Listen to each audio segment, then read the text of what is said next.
오늘 내용은 이제 침례에 대한 내용입니다. 학습 개요 보시면 이제 좀 내용이 조금은 이해가 되실 수 있을 것 같은데요. 주 예수 그리스도는 그의 제자들에게 그들이 준행해야 할 오직 두 가지 예식을 주셨습니다. 그것은 침례와 주의 만찬입니다.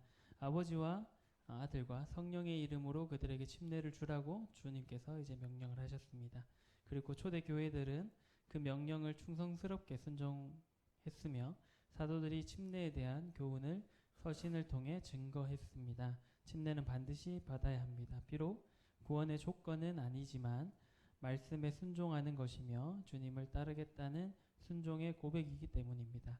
새 신자들은 침례의 순종함을 종종 핍박의 대상이 되기도 합니다. 그러나 그 어떤 핍박도 우리를 그리스도와의 사랑의 연합에서 분리시킬 수 없습니다. 본가를 통하여 침례의 의미와 중요성을 깨달아 믿는 자들은 주님과 함께 새 생명 가운데서 생명력 넘치는 신앙생활을 하게 되길 바랍니다. 또 구원받았으나 아직 침례를 받지 않은 친구들이라고 적혀 있어서 네, 분들은 침례에 순종하고자 하는 마음을 가지게 되어 공적인 첫 순종을 하게 되길 바랍니다. 라고 했습니다.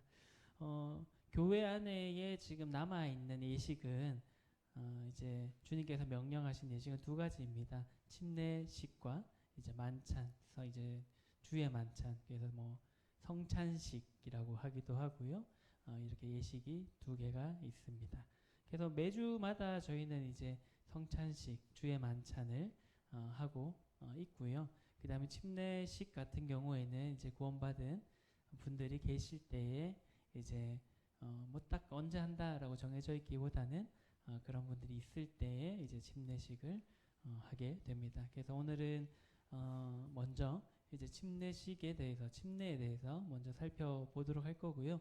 다음 달에 이제 자유교제 시간에는 성찬식, 주의 만찬에 대해서 또 함께 살펴보는 시간을 가지도록 하겠습니다. 로마서 6장 4절의 말씀에 보시면 그러므로 우리가 그의 죽으심과 합하여 침례를 받음으로 그와 함께 장사되었나니 이는 아버지의 영광으로 말미암아 그리스도를 죽은 자 가운데서 살리심과 같이 우리로 또한 새 생명 가운데서 행하게 하려 함이라. 침례의 의미에 대해서 잘 나타내주고 있는데요. 주님의 죽으심과 우리가 합하여서 장사되는 것, 그리고 주님께서 다시 살아나신 것처럼 우리도 주님과 함께 다시 살아나는 새 생명 가운데로 이제 거하게 된다라는 그런 의미를 가진 것이 이제 침례이다라는 것입니다. 마음밭가리는 이제 서로 이야기 나누는 거기 때문에 넘어가도록 하고요. 이제 침례의 뜻에 대해서 이제 침례의 의미에 대해서 이제 쭉 한번 살펴보도록 하겠습니다. 침례의 뜻입니다. 다음에 어원적인 뜻을 볼 때 침례는 물에 완전히 잠겼다가 나오는 예식이다라고 볼 수가 있겠습니다.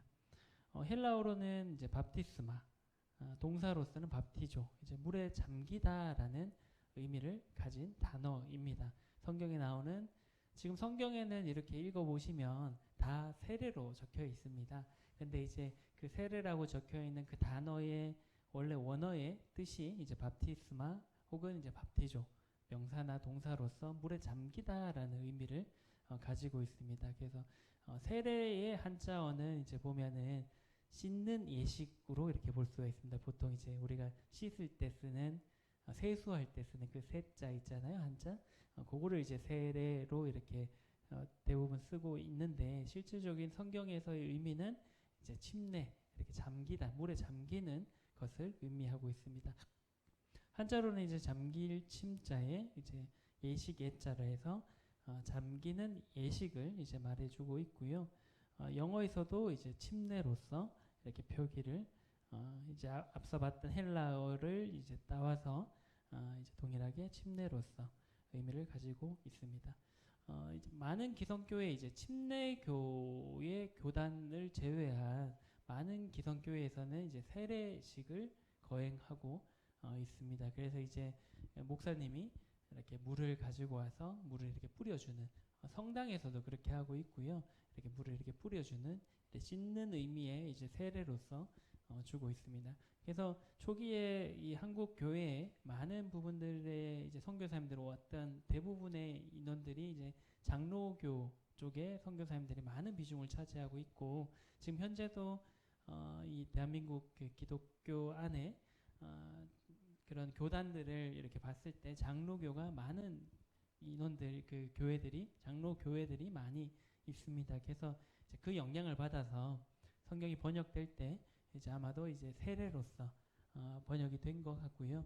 근데 이제 성경적인 원어적인 의미는 이제 침례, 물에 잠기는 예식을 하도록 되어 있습니다. 그래서 이제 우리 교회에서도 이제 동일하게 성경을 따라서 이제 침례를 주고 있고요. 그래서 침례식은 완전히 물에 잠겼다가 다시 올라오는 그러한 예식으로 저희는 행하고 있습니다. 누가 침례를 주는가? 성경에는 누가 반드시 침례를 줘야 한다라는 말씀은 없지만 먼저 구원받아 침례에 순종하여 경건하게 살아가는 성도라면 이제 가능하다라고 우린 분별하고 있습니다. 믿는 사람이 아닌 믿지 않는 사람이 침례를 주는 것은 합당하지 않다라고 우리는 보고 있습니다.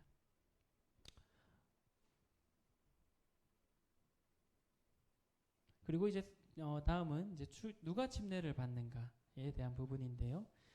성경에는 주의 제자, 주님을 믿는 사람, 성령을 받은 사람, 주님의 이름을 부르는 사람 등이 침례를 받는 모습이 나오는데, 이들을 종합해 볼 때 예수님을 개인의 구주로 영접한 거듭난 사람이 침례를 받을 수 있는 자격을 갖는다라고 말씀해주고 있습니다.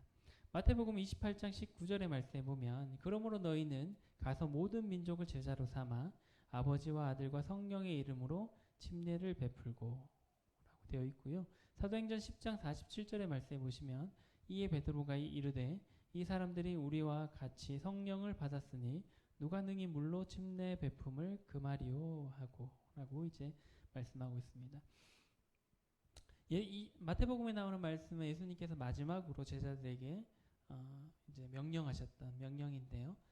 모든 민족으로 제자를 삼는다. 그러니까 예수님을 영접하도록 이제 열심히 전도하고 예수님을 전하라라는 얘기고요. 그래서 전함으로 인해서 구원받은 그러한 사람들을 어떻게 하라고 했나요?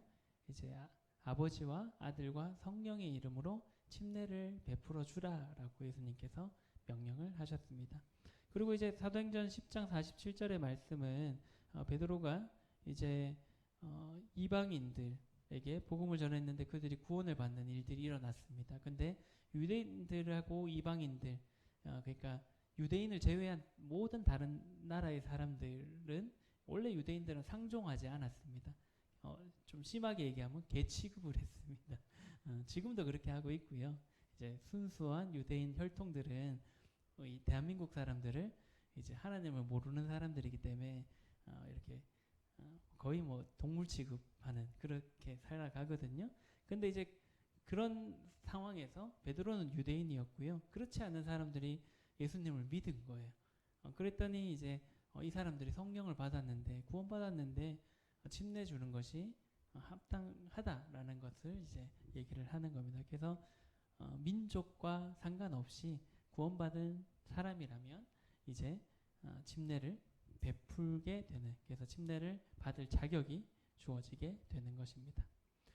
왜 침례를 받아야 되는가에 대한 부분인데요. 첫 번째는 주 예수님의 제자이기 때문이다라는 겁니다. 부활하신 예수님께서는 모든 민족에게 복음을 전할 것과 더불어 침례를 베풀 것을 명령하셨습니다. 아까 보셨던 마태복음 28장의 말씀인데요. 다시 한번 보시면 그러므로 너희는 가서 모든 민족을 제자로 삼아 아버지와 아들과 성령의 이름으로 침례를 베풀고 내가 너희에게 분부한 모든 것을 가르쳐 지키게 하라. 볼지어다 내가 세상 끝날까지 너희와 항상 함께 있으리라 하시니라. 예수님께서 이제 마지막으로 그 제자들에게 명령하셨던 명령의 내용입니다. 첫 번째는 모든 민족을 제자로 삼을 것을 말씀을 하셨고요. 그리고 이제 제자 삼은 자들에게 아버지와 아들과 성령의 이름으로 침례를 베풀 것을 말씀을 하셨고요. 그리고 이제 그 침례를 받은 그 성도들에게 예수님께서 우리에게 가르쳐 주신 그런 것들을 가르쳐서 지키게 할 것을 또한 말씀하셨습니다. 그리고 이제 마지막으로 예수님께서 세상 끝날까지 우리와 함께 할 거다라는 약속의 말씀도 이제 더불어 해 주셨습니다. 그래서 예수님의 명령이기 때문에 또 우리는 예수님의 제자이기 때문에 침례를 받아야 한다라는 것입니다. 두 번째는 이제 초대교회에서도 이 침례의 예식이 실행되었기 때문에 우리도 그 초대교회 본을 따를 필요가 있다라는 겁니다. 사도행전에서는 볼 수 있는 초대교회는 예수님의 명령을 따라 복음을 듣고 구원받은 사람들에게 침례를 베풀었다라고 얘기하고 있습니다. 사도행전 2장 40절에서 41절의 말씀에 보시면 또 여러 말로 확증하며 권하여 이르되 너희가 이 패역한 세대에서 구원을 받으라 하니 그 말을 받은 사람들은 침례를 받음에 이날의 신도의 수가 3천이나 더하더라. 이제 이 복음을 전했을 때에 구원받으라라고 이제 이렇게 말씀을 전했을 때 그 말을 믿었던 사람들이 3천 명이 있었습니다. 그래서 그 사람들이 그 믿었던 즉시 이제 침례를 받았다라고 초대교회의 그런 모습들을 기록하고 있습니다. 이 외에도 이제 침례 받는 장면들이 사도행전에 많이 나오는데요. 그래서 우리는 이 초대교회의 본을 따라서 동일하게 또 예수님의 명령에 따라서 동일하게 침례를 받고 있고 또 침례식을 하고 있는 것입니다. 세 번째는 서신서에서 사도들이 교훈하고 있기 때문이다라고 얘기하고 있는데요. 여러 서신서에서 사도들은 침례의식에 담겨 있는 영적인 의미와 교훈들을 가르치고 있습니다. 골로새서 2장 12절의 말씀 보시면 너희가 침례로 그리스도와 함께 장사되고 또 죽은 자들 가운데서 그를 일으키신 하나님의 역사를 믿음으로 말미암아 그 안에서 함께 일으키심을 받았느니라. 침례는 그 장례의 의미가 있고요. 예수님께서 우리를 위해서 죽으실 때 우리도 같이 죽은 거거든요. 그래서 이미 구원받았을 때 그러한 이제 죽으심에 동참하게 되고 또 예수님의 살아나심에 동참하게 되었지만은 그러한 것들을 예식으로서 다시 한 번 더 되새기는 그러한 의미들이 있습니다. 그래서 이제 서신서의 사도들, 예수님을 따랐던 제자들이 교훈할 때에도 동일하게 침례의 의미에 대해서 얘기를 해주고 있는데요. 함께 예수님과 장사되고 또 예수님과 다시 함께 살아나서 새 생명을 얻는다라는 그러한 의미를 되새기는 그러한 예식이 바로 침례식이다라는 것입니다. 그렇다면 우리는 언제 침례를 받아야 될까요? 교회 한 1년 이상 나와야 침례를 받는 게 맞을까요? 성경에서는 그렇지 않다라고 얘기를 하고 있습니다. 초대교회에 이제 예수님을 개인의 구주로 영접한 것이 이제 확실하다면은 지체하지 않고 침례식을 행했던 모습을 볼 수가 있습니다. 여기서 이제 예를 들었던 것이 에디오피아의 내시, 그 다음에 빌립보 간수의 가족들을 이제 예시를 들고 있는데요. 이제 빌립이 에디오피아의 내시를 만나게 됩니다. 길 가다가 이렇게 만나게 돼서 이 에디오피아의 내시가 이사야서 말씀을 막 이렇게 읽고 있었거든요. 그 말씀을 읽는데 이해가 되지 않는 겁니다. 그래서 이해가 되지 않았던 것을 이제 쭉 말씀을 풀어서 이렇게 이게 바로 네가 읽었던 이 말씀, 이사야 선지자가 예언했던 이 분이 바로 십자가에 달려 돌아가신 예수 그리스도라는 것을 이렇게 증거를 했을 때 에디오피아 내시가 그 말씀을 받고 구원을 받게 됐던 거죠.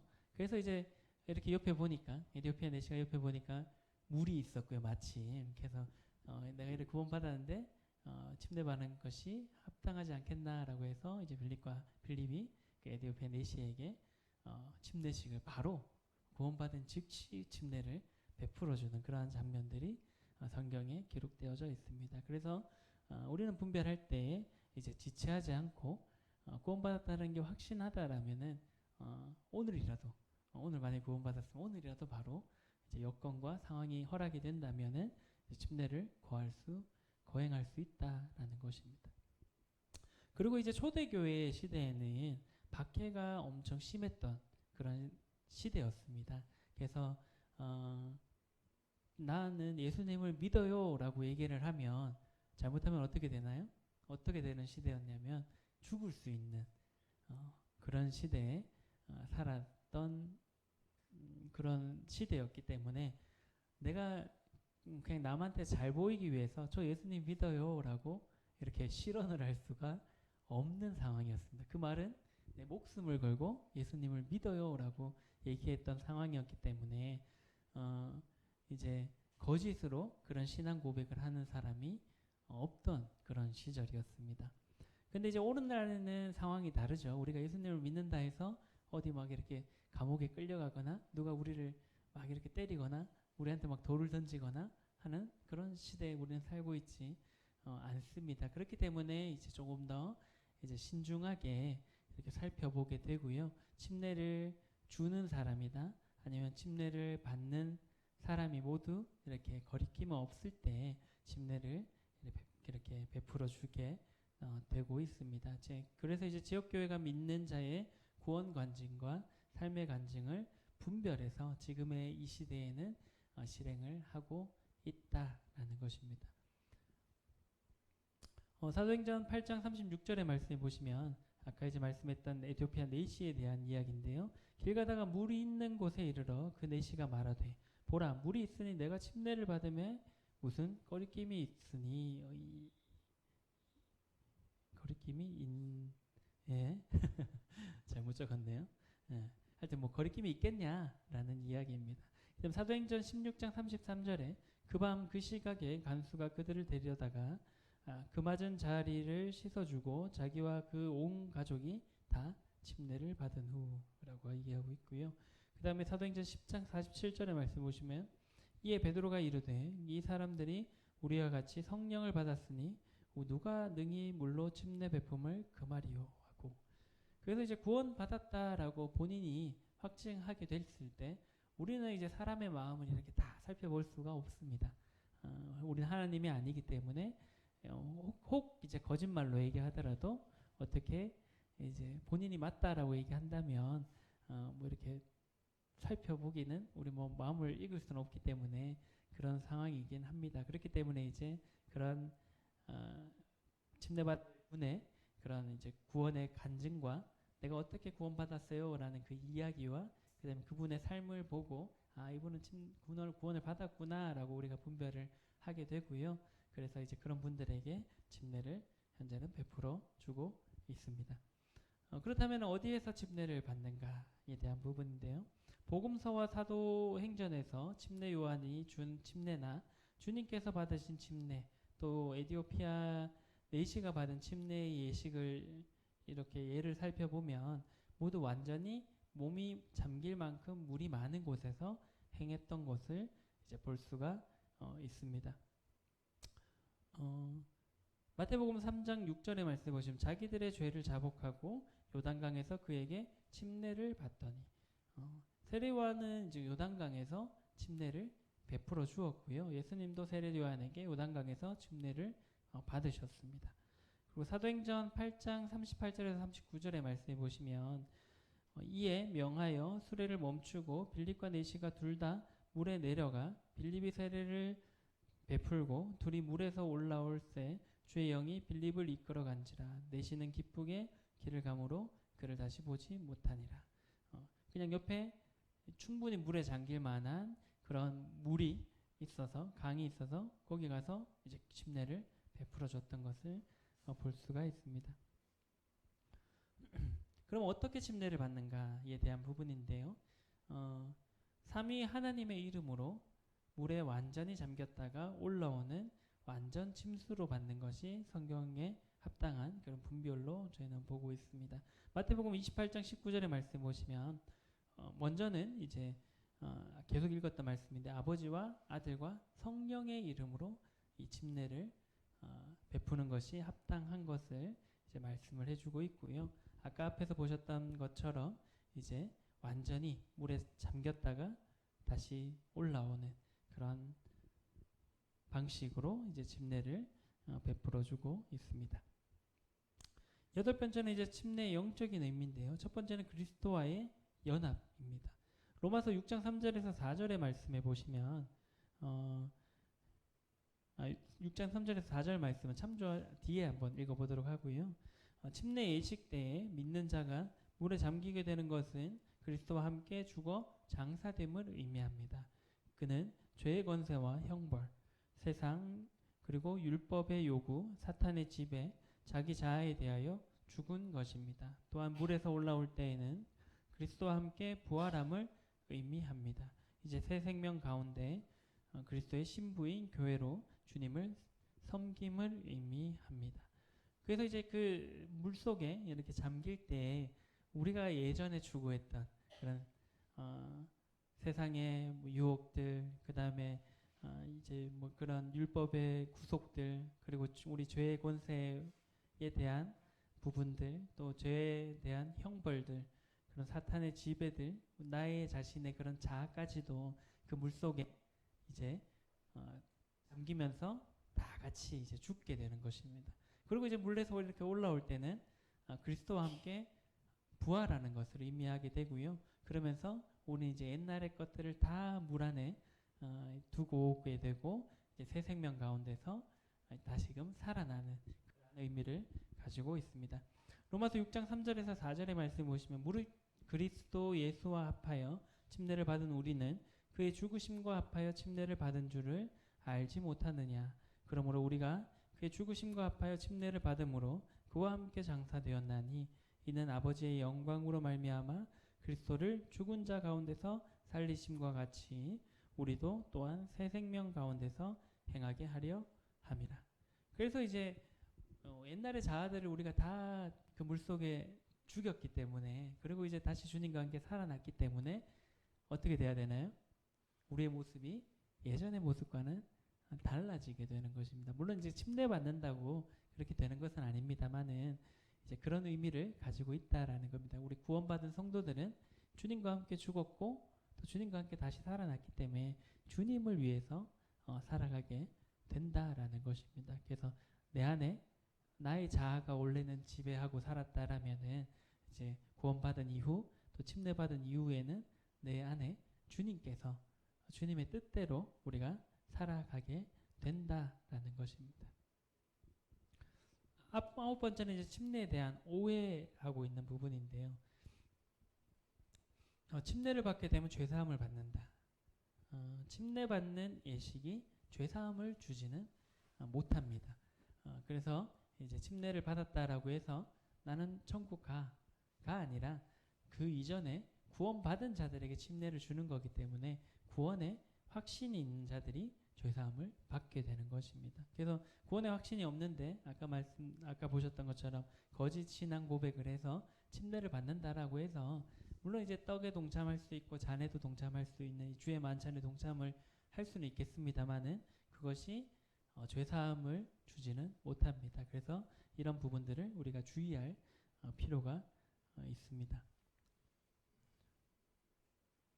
그리고 이제 약식 세례는 침례를 대체할 수 있다. 침례를 받는 예식이 죄사함을 주지 못하고 이 약식 세례도 침례를 대체할 수는 없는데 간혹 이제 그런 경우들이 있습니다.